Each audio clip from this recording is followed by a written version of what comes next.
రాజన్న ఆలయంలో భక్తుల రద్దీ నెలకొంది. దక్షిణ కాశీగా పేరొందిన ప్రసిద్ధ పుణ్యక్షేత్రం వేములవాడ శ్రీ రాజరాజేశ్వర స్వామి సన్నిధిలో సోమవారం రోజున భక్తుల రద్దీ నెలకొంది. సమ్మక్క సారక్క జాతర నేపథ్యంలో ఉదయం నుండి ఆలయంలో భక్తుల తాకిడి నెలకొంది. ఆదివారం సెలవు దినం కావడంతో రాష్ట్రంలోని నలుమూలల నుంచి భక్తులు స్వామివారి దర్శనానికి తరలివచ్చారు.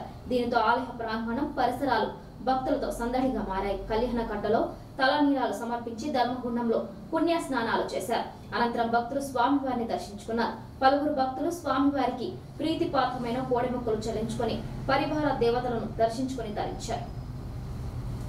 నమస్కారం.